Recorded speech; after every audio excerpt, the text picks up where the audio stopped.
Spirituality is like just about anything else in your life.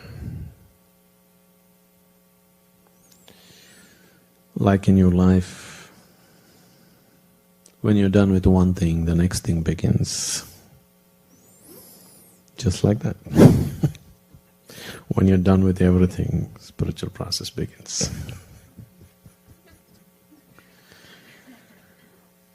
When you, like for example,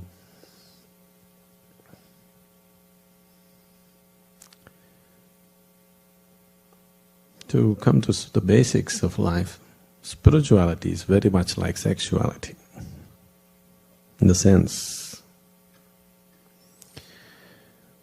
you are 14 and suddenly you know.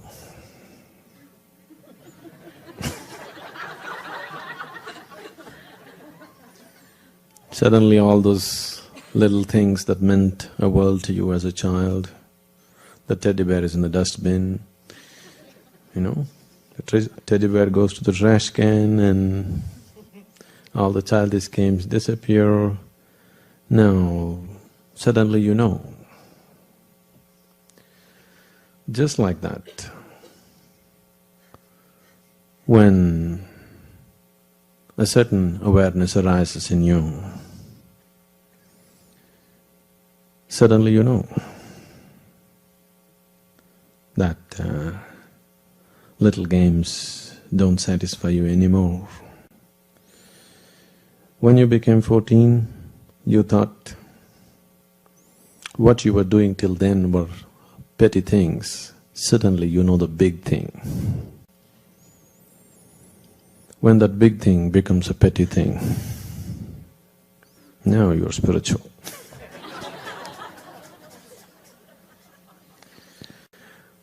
The so-called big things of life become petty things in your life.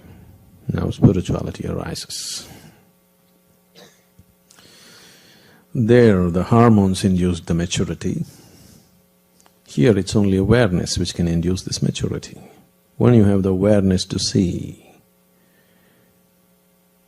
yourself through the various activities of life, the various compulsions of life, the various longings of life, as simply an endless rigmarole which doesn't really lead you on to anything in particular. You're at it for 50, 60 years and it doesn't move you an inch from anywhere to anywhere. Either you go through it and realize it on your deathbed, or as you begin it, or when you're into it, you realize it, when you still have time on your hands. So, the spiritual process has to begin somewhere. But the longing to go beyond the limitations in which you live is always there. Every little thing in our lives, when we are into it, it seems like it's everything, isn't it so? Every little thing in our lives. From eating what we want, to doing what we want, to relationships and all those things. When we are into it, it looks like it's the end-all of life. It means so much. If we raise a little above that and look at it, suddenly they all become such petty things, you even wonder, why the hell am I in this? So when this question begins to rise, why am I in all these little things stuck like this? Then the spiritual process has begun. Unfortunately for most people, they endure their spirituality unconsciously. I say endure because when you unconsciously seek the highest truth, it's going to put you through all kinds of nonsense in your life. You really have to have a great endurance, because it'll put you through the You know everything, through a big breakfast to a shopping mall to marriage, through this and that and everything because you're unconsciously seeking some kind of fulfillment. After all, everybody is seeking fulfillment, isn't it? Either consciously or unconsciously is the only difference. When we say seeking the truth, see, truth is not a conclusion. Truth is not somewhere you go. It's not a destination. It is just a living experience. You cannot get to truth. You can never get to truth, but you can become truth. If you drop all your nonsense, you're truth. If you drop all your limitations, you're that. But you can never get there. It's not a conclusion, it's not a journey, it's not a destination to get to. It is just to become that. If you are willing to see life, experience life beyond all the limitations that you have gathered in the process of life, you are truth. Probably the English word truth creates a whole lot of misunderstanding, because if you talk about truth, you will have to talk about untruth. So the English word truth doesn't really say it.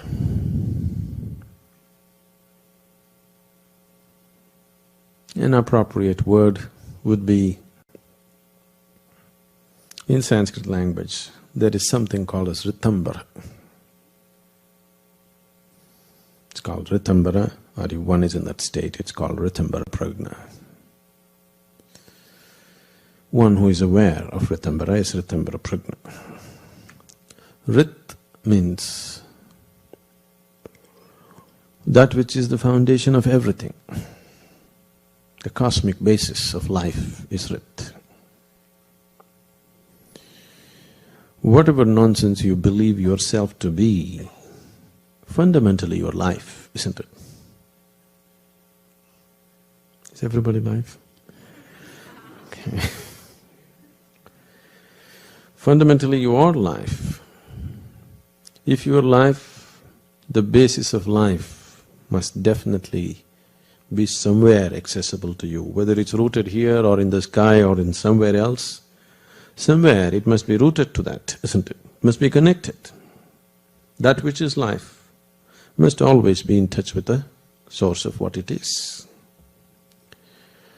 So getting to the very source of who you are is true.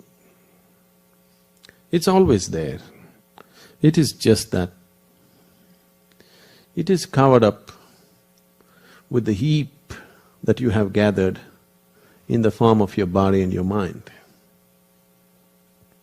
These two heaps have covered it up. Now the whole effort, every kind of effort that we are doing, either early morning torture that you call as asanas,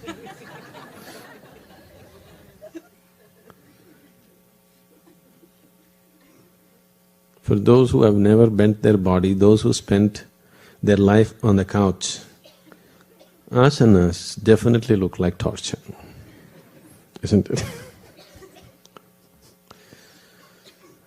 Or the death game of trying to hold your breath.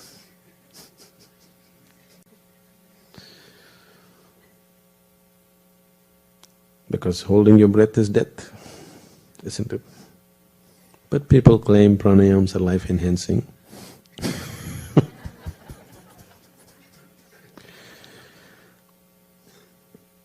Someone came and told me, this was way back when Isha Foundation was not what it was, what it is today. when it was just a small beginning. So, in India, this is unfortunately, where there's a whole age-old tradition of spirituality, when we do samyama, groups of people try to come and stop us. So big arguments, they say, we'll call the police, we'll do this. Why are you doing this? Why are you asking people not to speak?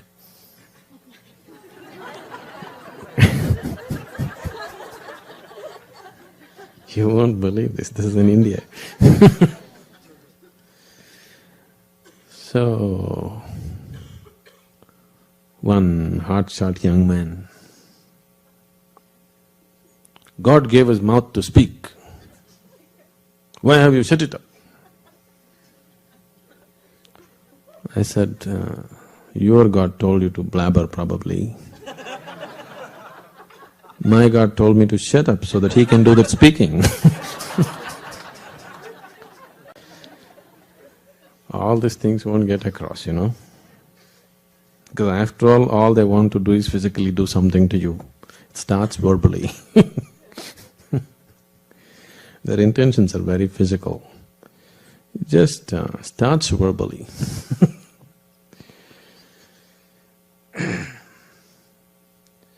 So, this process of seeking the ultimate is so simple. At the same time, most human beings on the planet experience it as the most complex and impossible process, unfortunately. This is simply because what you're looking for is hidden within you. When I say you, I mean the things that you're identified with right now. In your own body, in your own mind, in your own whatever you experience as myself right now. And all that you have gathered in the form of body or in the form of mind always is focused on the outward. Your body is 100% outward, look at this. You have been going through this even in the basic introductories and things like that. Your five sense organs, which is the means through which you experience, are always outward bound, isn't it? You can see what is outside, you can't see what's inside. You can hear what is outside, you can't hear what is inside. You can sense and touch what is outside, you can't touch what is inside. So it is all outward bound. The same is true with your mind. Your mind is equipped only to go out. It is not equipped to go in. People are talking about turning their mind inward. There is no such thing. You cannot turn the mind inward.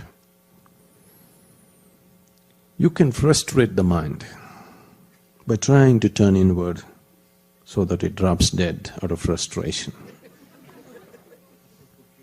But you cannot turn the mind inward because the very nature of the mind is outward. It can only go outward. Whether you think about God, or you think about soul, or you think about truth, you're still looking outward, isn't it? God means up, isn't it, always? In every culture, God means up. Some cultures look down, that's different. That depends whether you belong to cat culture or dog culture. You know? Dogs always look up to you, cats always look down upon you.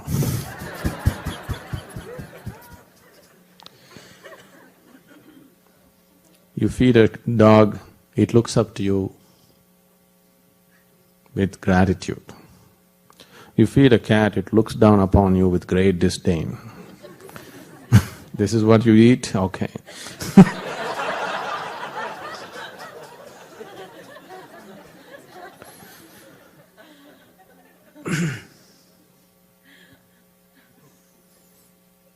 So, people are either looking up or looking down or looking away because they have no means to look inward. Right now, all the faculties Every aspect of what you know as myself is all outward bound. So if the longing has risen within you, that you want to know, you really want to know. I know this wanting to know sometimes bubbles up and again get lost in the daily rigmarole. It's, the nature of the mind and the body is such, even the simplest processes of life, then time hasn't come, isn't it? If you have any value for this life and this creation, then the time has definitely come that we must look at life with its ultimate perspective. Otherwise, maybe there is time. Of course, there's a whole eternity ahead of you, there's really no hurry. If the longing arises, the longing genuinely arises in you, really, when your heart cries, wanting to know, when you know the pain of ignorance, when you really know the pain of ignorance, then a master arises. You don't have to look for him, because if your longing to know has really picked up a certain intensity within you, if the pain of ignorance has really, really gone deep into you, then he will anyway happen. People, I need to say this, I have initiated more people that I have never physically met than the people that I meet. Because people that you meet physically, there is a disadvantage, there is a handicap.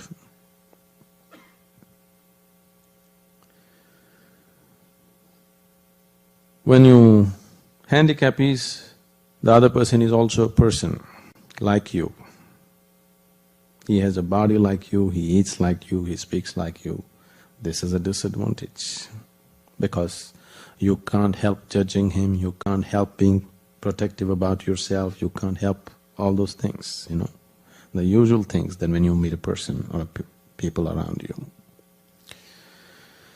So you are starting with a handicap. This has always happened. Unfortunately, this has always happened. Most of the time, it's only after many spiritual masters, after they have left, the methods and the processes and the teachings picked up momentum.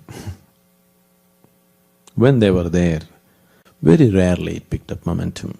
Most of the time, only after they left. Because suddenly you don't have to battle with his personality anymore.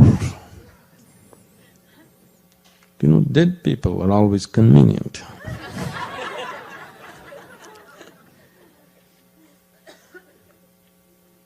Almost all the time, that is how it has happened. Huge spiritual waves happened after the master is dead, physically dead.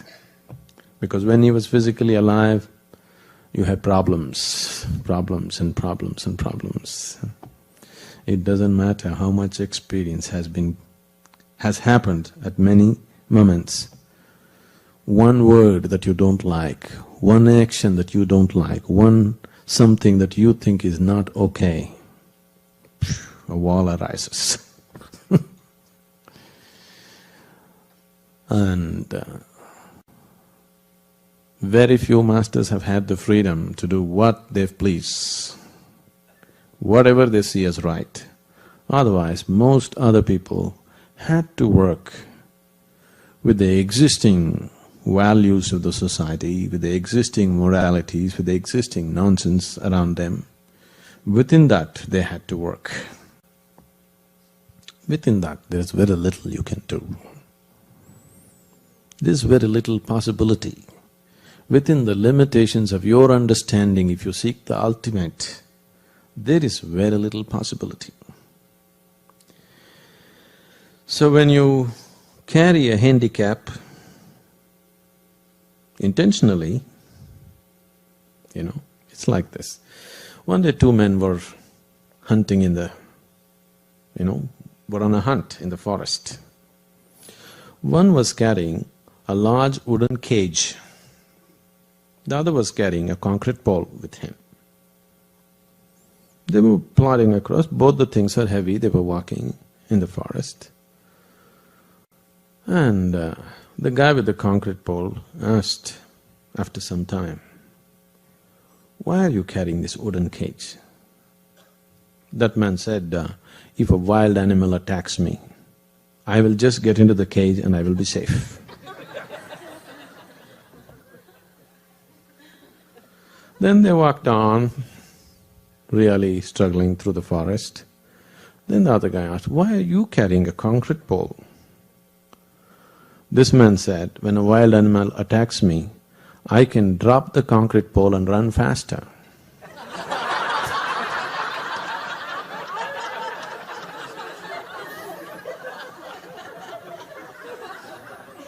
So,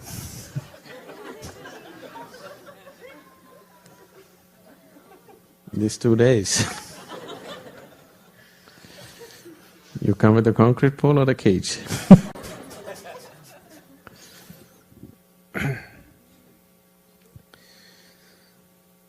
People drag their feet for many reasons.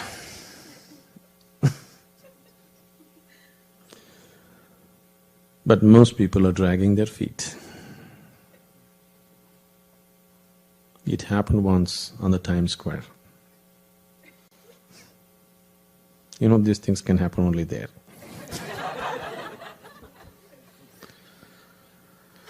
One man was walking with his right foot dragging. Another man came in the opposite direction. He was also dragging his right foot. The first man looked him up, okay, one more guy dragging his right foot. Then as they came, he looked at him, pointed at his right leg and said, "1968, Vietnam."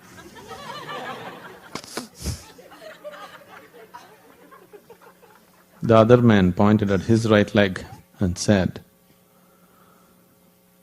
"Dog shit, 20 feet away."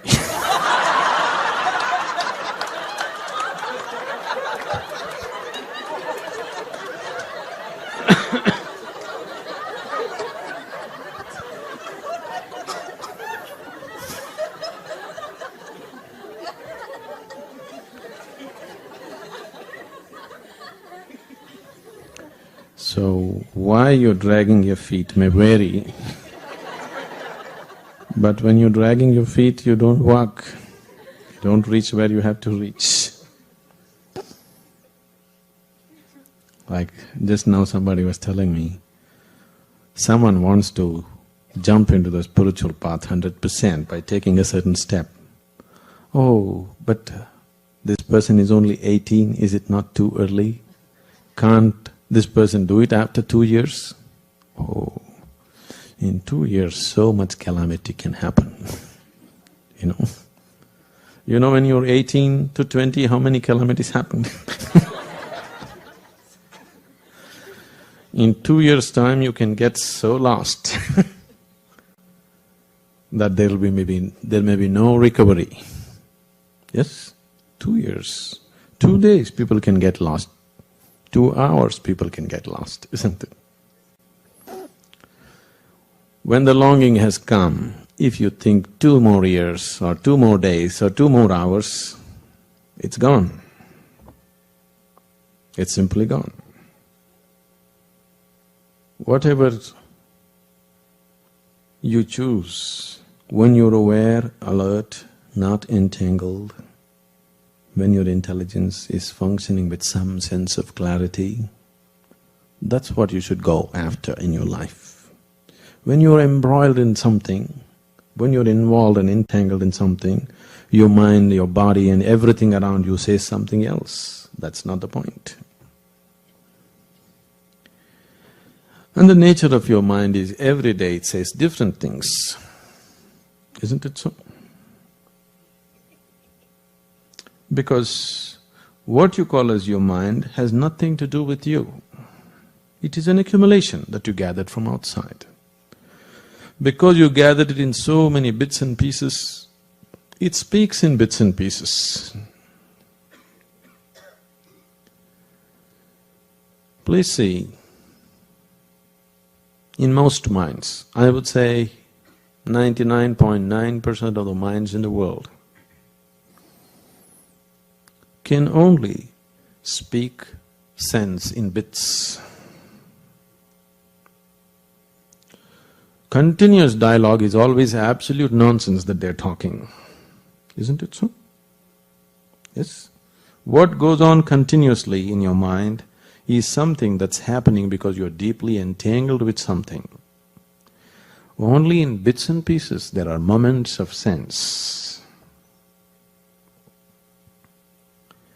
Because what you have gathered is from outside, and the process of gathering was always in bits and pieces. To integrate it into one whole, how much ever you try, there is no such thing. If you allow it to part, if you learn how to keep it aside, then there is a continuous stream of sense flowing from beneath the mind, from beyond the mind. But from the mind, continuous sense can never come. It can only come in bits and pieces, in flashes. These flashes can be inspiration, but can never be guidance. One flash here and there can just be an inspiration, but never a guidance. You can never depend on a light which is just on and off here and there and try to walk somewhere, isn't it? If it's on, then you could walk. On and off light can be just an inspiration to tell you, okay, there is something called light. But that light is no good, won't make a good torchlight for you, which just goes on and off at its own will, isn't it? It just tells you there is something called light, it's worth pursuing it. That's all. It cannot be a guidance, it can only be an inspiration. Sadhguruji, what's the difference between mental awareness and… awareness and mental sharpness? Can you give us some examples?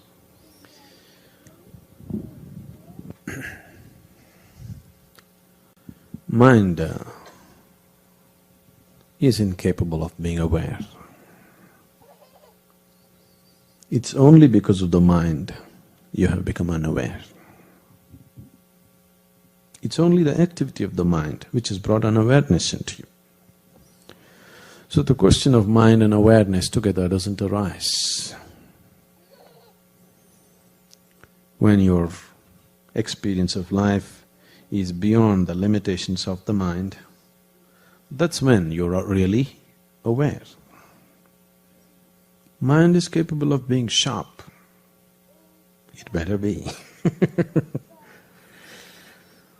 Otherwise you'll even miss the jokes.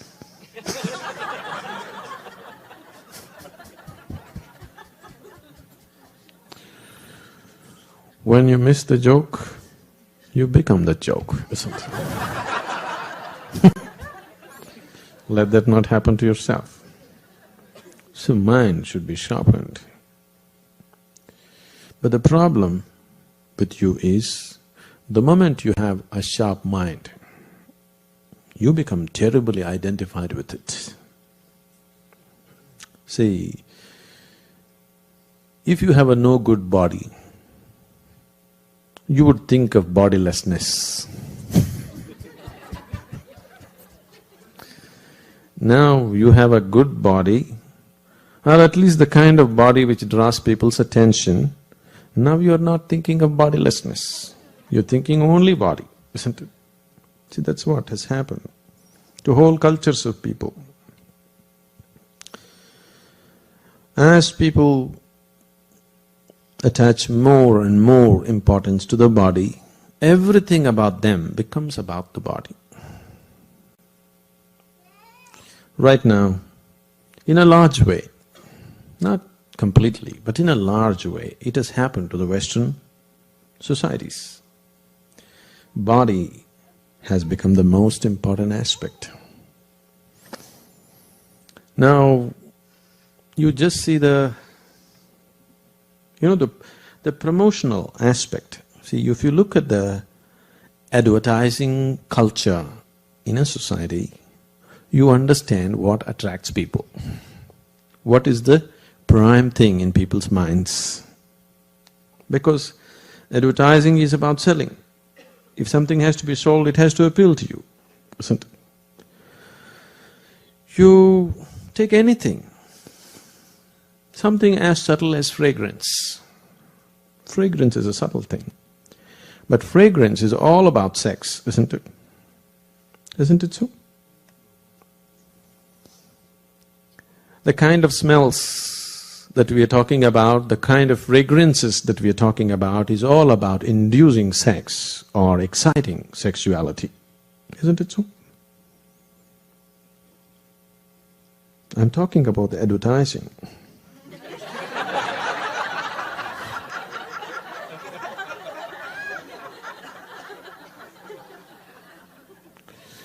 I know, maybe you just came from the Black Forest yesterday.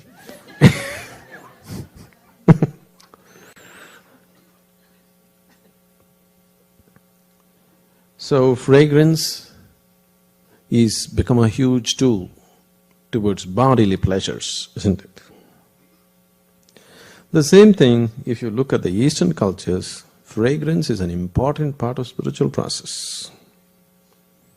Any temple, any prayer house, any puja room, any little shrine, there is a certain kind of fragrance which is not at all about the body. Just the simple aspect of using smells, if you look at it culturally, where people are oriented, either towards the body or beyond the body, it's right there. This is so with everything. Take music. Today the modern music is on that stage they're doing everything a man and woman can do in vertical postures. With clothes on, of course. Isn't it so? It's no more about anything, it's all about physical body, isn't it? If you can sing well, you're no more a musician. You must be able to gyrate. Yes or no? So, this kind of trend, I'm not saying everything, but the major trend, I'm just using it as examples. It's not branding anybody anything. The same thing, the classical music was always about going beyond the physical limitations. When I was just mentioning some time ago, Ritambara means that which is the very source of cosmos. Rit means the foundation of the cosmos. So that which is the foundation of the cosmos includes both bad and good. Or it has no distinction as to what is bad and good. It's just seeing creation as creation. It is not seeing anything as ugly or beautiful. It is not seeing anything as good or bad. It is not seeing anything as God or devil. It is seeing just everything the way it is. That's awareness. Mind can only function with discretion, otherwise mind is useless. Mind as a faculty is useful to you only because it can discriminate between what is good and what is bad, what is right and what is wrong, isn't it? Otherwise, what good is your mind? Your mind is no good. So mind is like a knife. If you have a knife, you better have a sharp knife. Somebody told you a sharp knife is dangerous, so you carry a blunt knife, then it's no good. Yes, a sharp knife is dangerous. If you walk into somebody, you may kill, or you may do something to yourself, possible. But if you have a knife, you must have a sharp knife, real sharp knife, isn't it? Because when you want to use it as a knife, it must be sharp, otherwise it will not perform its functions the way it should. But sharp knife can only cut, cannot put things together, isn't it? Sharp knife can only divide, sharp knives cannot unite. So it is not a tool for yoga. Yoga means union. Yoga means to make everything into one. You can't make everything into one by cutting it into pieces. The more and more you use it, the more and more pieces you have in your life. This is what has happened to the intellectual people of the world. They are more confused and more lost than anybody. People with blunter knives are living lives little more peacefully and joyfully. Yes? People with sharp knives are totally lost in the world simply because they don't know where to use it and where not to use it. They use it on everything because they're so identified with the sharpness of their knife that they just about anything that they give, they use it. People are using it on their gurus also, isn't it? It doesn't work, but they use it. They want to dissect him also and see what's right, what's wrong about him. It's no use, but people do it. The more they use it, the more they'll feel lost. Because the more you use your knife, the smaller and smaller pieces the world will become. And suddenly, there is no place to stand on because everything has become such a minute particle. So awareness, if you move into your awareness, you explode into the oneness of the existence. If you move into the mind, you move into the discretion of splitting the world into pieces. So these two things are completely different.